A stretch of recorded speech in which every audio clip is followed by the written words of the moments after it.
किसान, बदलते भारत की शान। डीडी किसान ने कर ली है तैयारी, यहाँ मिलेगी पशुपालन की हर एक जानकारी। घर आंगन से लेकर व्यवसायिक फार्म तक, मुर्गी पालन से लेकर रेगिस्तान के जहाज तक, बीमारियों से पशुपालक बिल्कुल ना हो परेशान। विशेषज्ञ करेंगे आपकी समस्या का समाधान। देखिए अपना पशु चिकित्सक हर रविवार शाम 6:30 बजे दूरदर्शन किसान पर।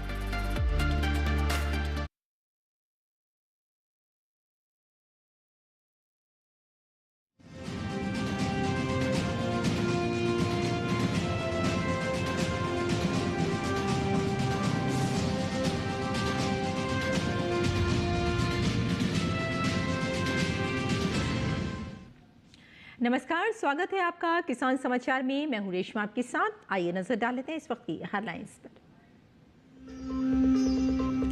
किसान अपनी आय बढ़ाने के लिए सिर्फ खेती पर न रहे निर्भर। केंद्रीय कृषि मंत्री शिवराज सिंह चौहान ने शनिवार को कहा, किसानों को डेयरी और पशुपालन जैसी सहायक गतिविधियां भी अपनानी चाहिए। उत्तराखंड में महक क्रांति नीति 2026-36 का शुभारंभ। उत्तराखंड के मुख्यमंत्री पुष्कर सिंह धामी ने देहरादून में 5 नई सैटेलाइट केंद्रों और AMSC 14 प्रयोगशाला का शिलान्यास किया। इन सेंटरों के जरिए किसानों को आधुनिक तकनीक और प्रशिक्षण मिलेगा और खेती भी प्रभावशाली होगी। 7,000 एकड़ में धान की खेती के बावजूद 2025 की सर्दियों में दिल्ली में पराली जलाने का एक भी मामला दर्ज नहीं। दिल्ली की मुख्यमंत्री रेखा गुप्ता ने इसे दिल्ली सरकार की प्रदूषण नियंत्रण नीति की बड़ी सफलता बताया। गुजरात सरकार प्राकृतिक खेती के लिए किसानों को कर रही है प्रोत्साहित। कृषि मंत्री जीतू वाघानी ने कहा, रासायनिक खेती से कम गुणवत्ता वाली फसलों के उत्पादन के साथ जमीन भी हुई खराब। रासायनिक खेती से स्वास्थ्य समस्याओं को करना पड़ता है सामना। और आइए अब समाचारों पर डालते हैं विस्तार से नजर। केंद्रीय कृषि मंत्री शिवराज सिंह चौहान ने शनिवार को कहा कि किसान अपनी इनकम बढ़ाने के लिए सिर्फ खेती पर निर्भर नहीं रह सकते।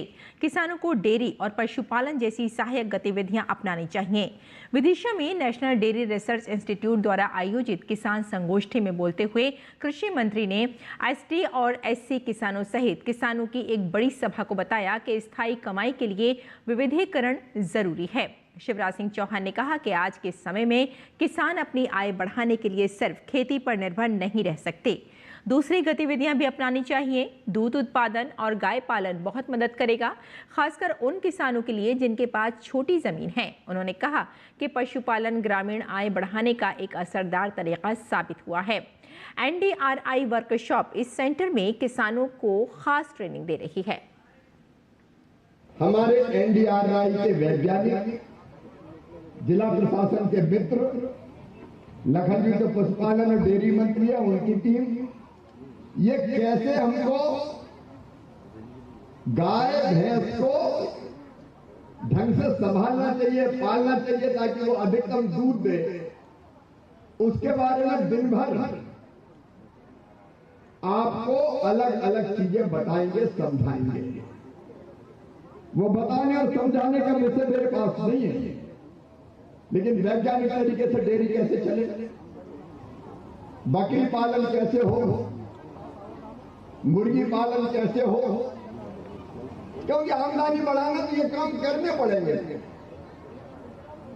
अकेली खेती से काम नहीं चलेगा। उत्तराखंड के मुख्यमंत्री पुष्कर सिंह धामी ने देहरादून में उत्तराखंड महक क्रांति नीति 2026-36 का शुभारंभ किया।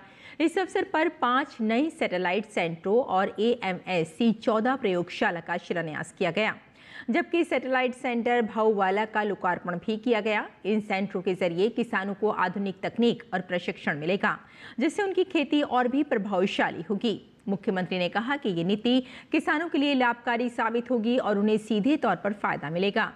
मुख्यमंत्री ने कहा कि इस पहल से किसानों की आमदनी बढ़ेगी और रोजगार के नए अवसर भी सृजित होंगे। उन्होंने किसानों से अपील की कि वे महक क्रांति नीति को अपनाकर सघन खेती से अपनी जमीन और आय दोनों को लाभ पहुंचाएं। वर्तमान में लगभग 20 से 25 हजार किसान इससे जुड़े हैं, जिन्हें आगे बढ़ाकर 1 लाख किसानों तक पहुंचाने का लक्ष्य रखा गया है। उन्होंने बताया कि सघन और सुगंधित खेती को बढ़ावा देकर किसानों की आय और उत्पादन दोनों में वृद्धि की जाएगी। मुख्यमंत्री धामी ने बताया कि इस नीति के तहत फिलहाल करीब 1000 करोड़ रुपए का टर्नओवर है, जिसे आने वाले वर्षों में बढ़ाकर 12 से 13 हजार करोड़ रुपए तक ले जाने का लक्ष्य है। और दिल्ली की मुख्यमंत्री रेखा गुप्ता ने कहा कि 7000 एकड़ में धान की खेती के बावजूद 2025 की सर्दियों में दिल्ली में पराली जलाने का एक भी मामला दर्ज नहीं हुआ। उन्होंने इसे दिल्ली सरकार की प्रदूषण नियंत्रण नीति की बड़ी सफलता बताया। मुख्यमंत्री ने कहा कि विकास विभाग की कृषि इकाई और पर्यावरण विभाग के संयुक्त प्रयास, किसानों के सहयोग और सख्त निगरानी से ये संभव हुआ। सरकार ने वायु गुणवत्ता प्रबंधन आयोग के दिशा निर्देशों के तहत विंटर एक्शन प्लान लागू किया और पराली जलाने पर जीरो टॉलरेंस नीति अपनाई। विकास विभाग ने 5 धान उगाने वाले जिलों में 11 टीमें तैनात की, जिनके माध्यम से खेतों की निगरानी, किसानों को जागरूक करने और पूसा बायो डिकम्पोजर का मुफ्त छिड़काव किया गया। इसके साथ ही 97 प्रदर्शन और 25 किसान प्रशिक्षण कार्यक्रम भी आयोजित हुए। खेती की एक नई तकनीक है आईमेक फिल्म फार्मिंग। इस तकनीक में पौधों को मिट्टी के बजाय पानी सोखने वाली खास हाइड्रोजेल फिल्म पर उगाया जाता है, जिससे कम पानी और बिना मिट्टी के भी बंजर भूमि या कंक्रीट पर फसलें उगाना संभव होता है। इस नई तकनीक के बारे में विस्तार से जानने के लिए इसके जानकार राजीव साहनी से बात की हमारे सहयोगी शमीम अख्तर ने। आजकल खेती में नई नई तकनीक का इस्तेमाल किया जा रहा है ताकि उत्पादन बढ़े और हमारे किसानों की आमदनी में भी इजाफा हो। इसी में एक नई तकनीक है आईमेक। अब ये खेती की कौन सी नई तकनीक है और इससे किसानों को क्या फ़ायदा होने वाला है, कहाँ कौन सी जगह पे इस तरह की खेती हम कर सकते हैं, इस पर ज़्यादा बात करने के लिए हमारे साथ मौजूद हैं राजीव साहनी जी। ये एक जापान से एक टेक्नोलॉजी हम लेके आए हैं हिंदुस्तान में, जिसमें हमें ज़मीन की आवश्यकता नहीं है, फिल्म के ऊपर खेती करते हैं। तो हमारे को चाहे ज़मीन बहुत एसिडिक हो, पथरीली हो, रेगिस्तान हो, हमारी वहाँ पे कहीं पे भी इस फिल्म की मदद से हम फसल उगा सकते हैं। ये एक हाइड्रोजेल की फिल्म है, जैसे बच्चों के डायपर जिससे बनते हैं उसी तरीके की फिल्म। ये पानी सोख लेती है, तो जो नॉर्मल खेती में आपको पानी लगता है उससे इसमें केवल 10% पानी लगता है।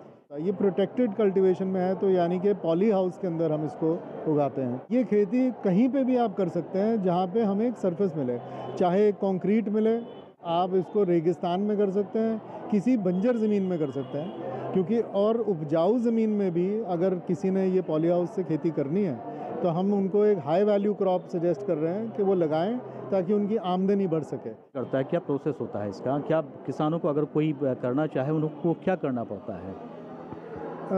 इसमें गवर्नमेंट की विशेष सब्सिडीज़ अवेलेबल हैं, कुछ पॉली हाउस पे सब्सिडी, कुछ बाकी चीज़ों में सब्सिडीज़ वो मिल जाती हैं, जिसकी मदद से वो ये पॉली हाउस सेटअप कर सकते हैं। और ये पॉली हाउस में प्रोटेक्टेड फार्मिंग करने से एक तो इंसेक्टिसाइड, पेस्टिसाइड का यूज़ लगभग ना के बराबर होता है। में हम नीचे एक पाइप बिछाते हैं, जैसे फार्मिंग में ड्रिप इरिगेशन में लगता है, जिसमें आपने पानी और न्यूट्रिएंट्स की सप्लाई करी पौधे को, और पौधा जितनी उसको आवश्यकता है उतने ही न्यूट्रिएंट्स और पानी ले लेता है।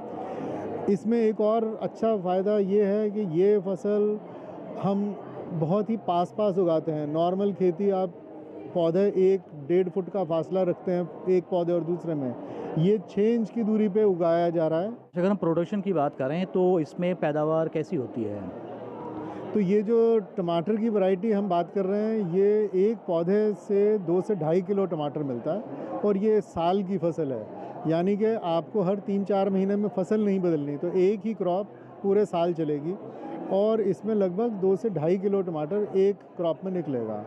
और एक 2500 स्क्वायर मीटर के अगर हम पॉली हाउस की बात करें तो उसमें लगभग 14-15 हज़ार पौधे लगेंगे, यानी कि 30 टन के करीब। अगर 2 किलो पकड़ूँ मैं एक पौधे के, तो 30 टन के करीब की प्रोडक्शन तो मिनिमम आ जाएगी आपकी। इसमें कौन कौन सी फसल, सब्जी वगैरह क्या कर सकते हैं हम?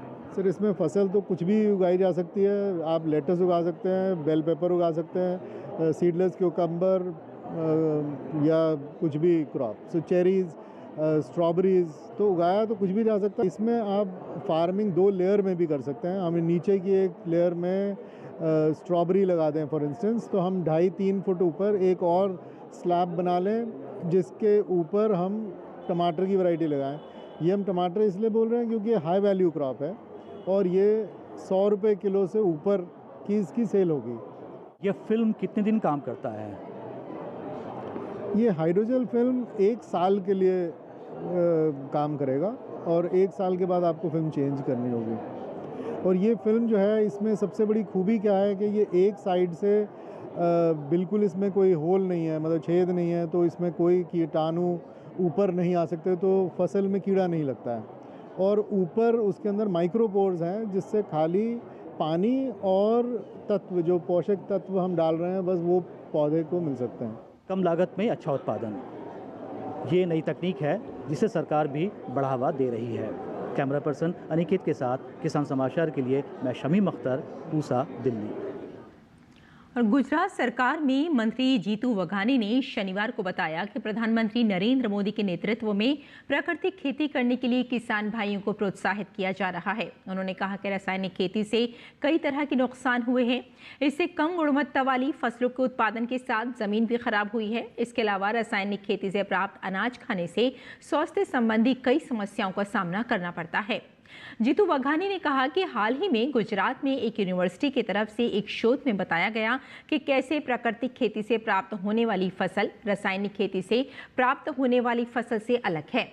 रिपोर्ट में दावा किया गया कि प्राकृतिक खेती से प्राप्त होने वाली फसल स्वास्थ्य के लिए लाभप्रद होती है, तो वहीं रासायनिक खेती हमारे लिए हानिकारक साबित होती है। इसी को देखते हुए हमारी सरकार की तरफ से पूरी रूपरेखा निर्धारित की गई है, जिसके तहत किसानों के बीच जाकर उन्हें प्राकृतिक खेती से होने वाले फायदों के बारे में विस्तार पूर्वक बताया जाए।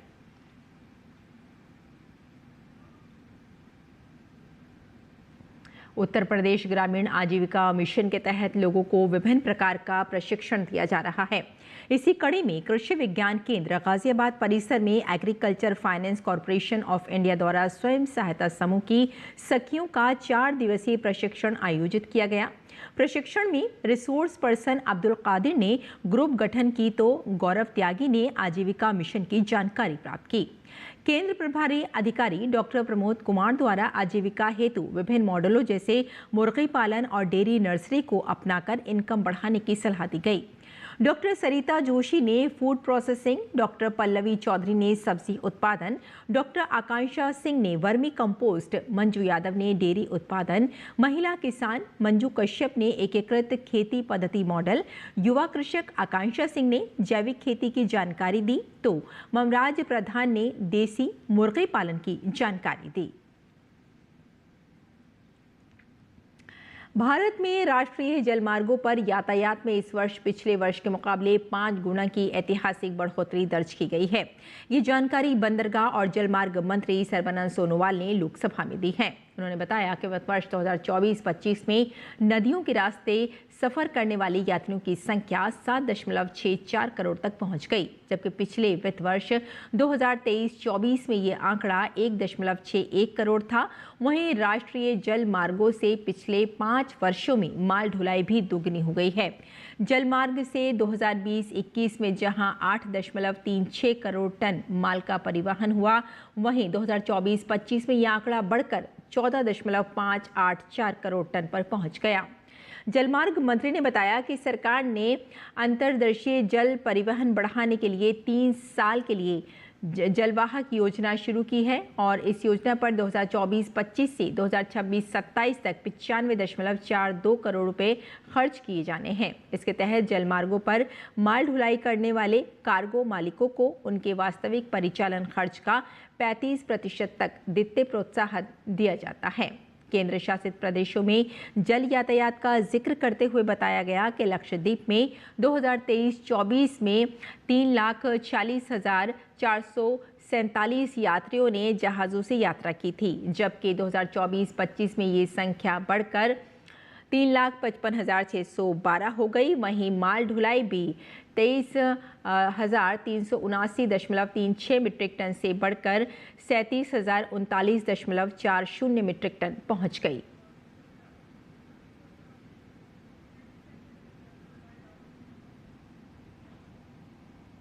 और आइए अब जान लेते हैं देश भर की मंडियों का भाव।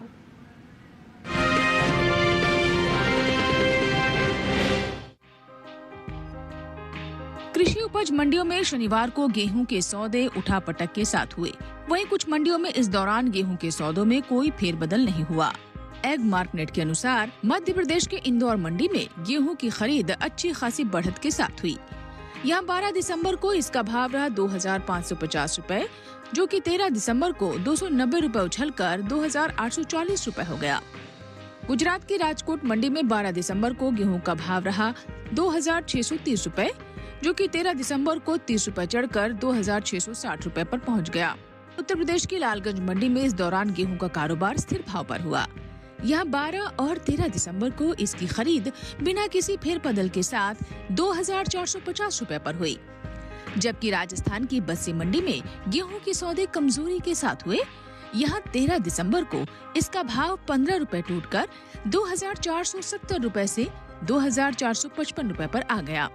कृषि एवं किसान कल्याण मंत्रालय ने साल 2024-25 के लिए प्रमुख कृषि फसलों के तीसरे अग्रिम अनुमान के आंकड़ों को जारी किया है, जिसके मुताबिक साल 2024-25 के दौरान रबी गेहूं की उपज 1,175,07,000 टन होने का अनुमान है। वहीं अगर इसकी तुलना बीते साल से करें तो साल 2023-24 के दौरान रबी गेहूं की पैदावार 1,132,92,000 टन थी। बता दें कि घरेलू स्तर पर गेहूं की पैदावार अच्छी होने की वजह से देश में गेहूं की उपलब्धता पर्याप्त मात्रा में है। बताते चले कि प्रधानमंत्री नरेंद्र मोदी की अध्यक्षता में आर्थिक मामलों की मंत्रिमंडल समिति ने विपणन वर्ष 2026-27 के लिए रबी गेहूं के न्यूनतम समर्थन मूल्य में यानी एमएसपी में बढ़ोतरी को मंजूरी दी है। इस फैसले के तहत गेहूं की एमएसपी में 160 रुपए प्रति क्विंटल की वृद्धि की गई है, जिससे ये 2025-26 के 2,425 रुपए से बढ़कर 2,585 रुपए प्रति क्विंटल हो गई है। सरकार का कहना है कि इस कदम से किसानों को उनकी उपज का लाभकारी मूल्य सुनिश्चित होगा।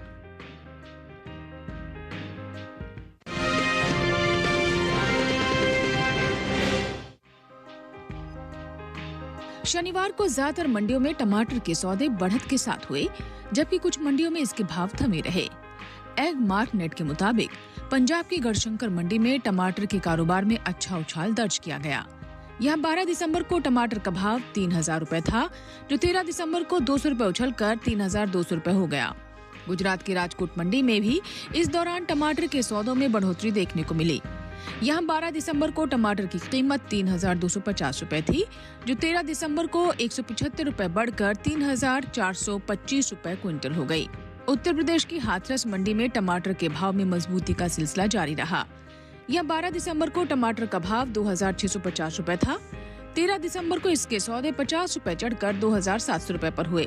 जबकि हरियाणा की गुरुग्राम मंडी में टमाटर की भाव की बात करें तो यहाँ 12 दिसंबर को टमाटर का दाम था 2,500 रुपए। 13 दिसंबर को इसकी खरीद बिना किसी बदलाव के 2,500 रुपए पर हुई। टमाटर की पैदावार को देखें तो भारत के 7 राज्य ऐसे हैं जहां टमाटर की सबसे ज्यादा खेती होती है। ये राज्य देश का 75% टमाटर पैदा करते हैं। आंध्र प्रदेश ऐसा राज्य है जहां सबसे ज्यादा टमाटर की पैदावार देखने को मिलती है। यहाँ कुल टमाटर की पैदावार का तकरीबन 17% टमाटर की पैदावार होती है। इसके बाद कर्नाटक, मध्य प्रदेश, तमिलनाडु, उड़ीसा, गुजरात और पश्चिम बंगाल है। कृषि मंत्रालय की ओर से हाल ही में जारी तीसरे अग्रिम अनुमान के मुताबिक घरेलू स्तर पर टमाटर की पैदावार साल 2024-25 के दौरान 194,68,000 टन होने की उम्मीद जताई गई है, जबकि पिछले साल इस दौरान टमाटर की उपज लगभग 213,23,000 टन थी।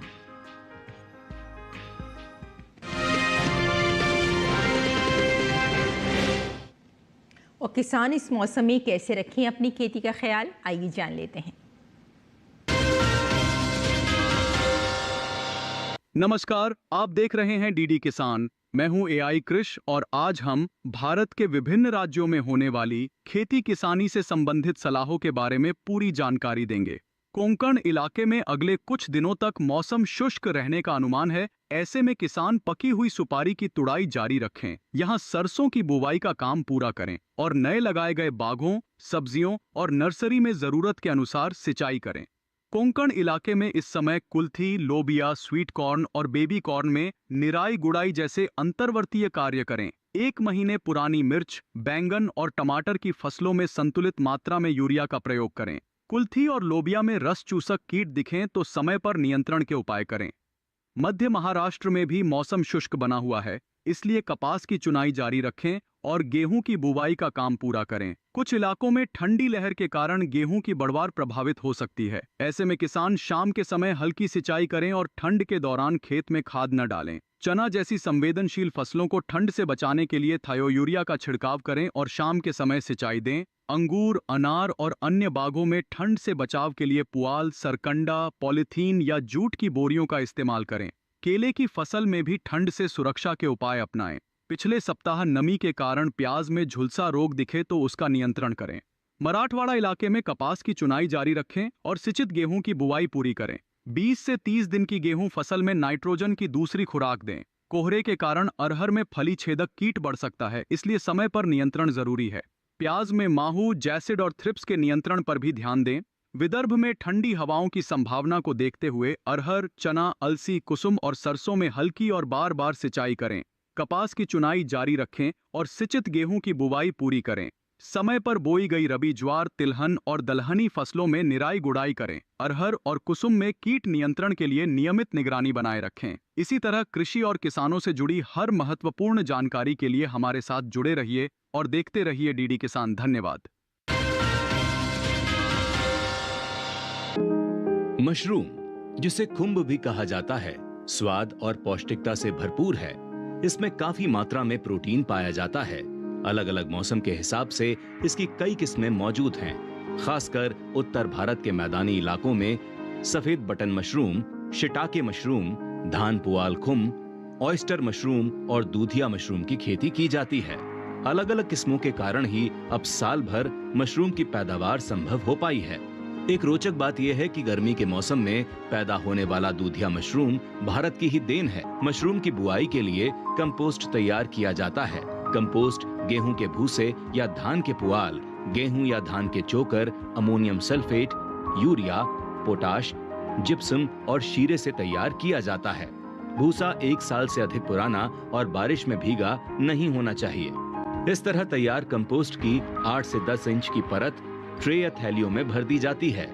बटन मशरूम के कवक जाल की वृद्धि के लिए 22 से 25 डिग्री का तापमान और 80 से 85% नमी होनी चाहिए। बोने के लिए हवादार और तापरोधी मशरूम घर बनाया जाता है, जिसके भीतर तापमान और जरूरी नमी को बनाए रखा जा सके। मशरूम घर का फर्श पक्का होना जरूरी है। 1 वर्ग मीटर क्षेत्रफल में औसतन 8 से 10 किलो मशरूम की उपज होती है, जो 100 किलो कंपोस्ट में 6 से 8 हफ्तों में प्राप्त होती है। तुड़ाई के बाद मशरूम को बहते पानी में धोकर तुरंत 5 डिग्री सेंटीग्रेड पर ठंडा कर लेना चाहिए। इसकी पैकिंग 200 ग्राम या 500 ग्राम के थैलों में की जाती है। मशरूम की फसल बहुत तेजी से बढ़ती है और इसलिए बाजार का इंतजाम बेहद आवश्यक है। और हाँ, जंगली मशरूम और खाने वाली मशरूम अलग अलग होती हैं, इसलिए मशरूम के लिए नजदीकी कृषि विज्ञान केंद्र या कृषि विश्वविद्यालय से ट्रेनिंग जरूर लें।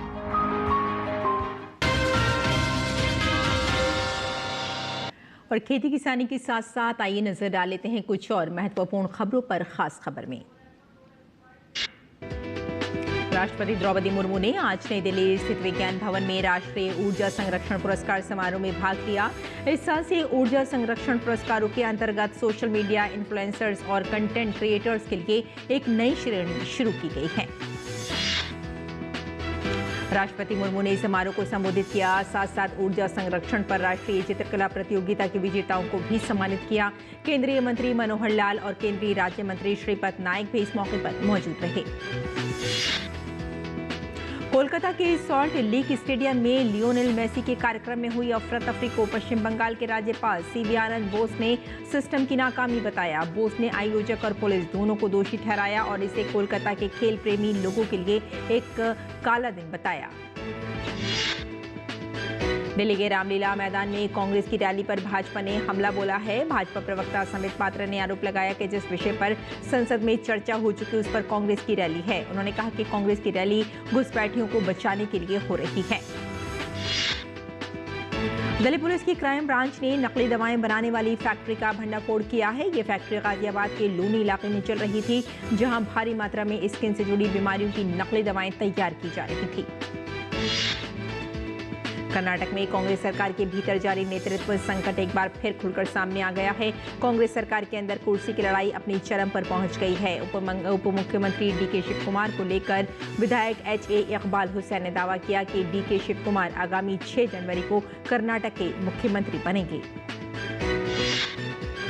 उत्तर प्रदेश के अधिकतर इलाकों में लगातार दूसरे दिन की शुरुआत कड़ाके की ठंड और घने कोहरे के साथ हुई। इससे जनजीवन पर असर दिखाई पड़ने लगा है। प्रयागराज में भी ठंड लोगों को परेशान कर रही है। यहाँ 10 डिग्री सेल्सियस तक तापमान गिर चुका है।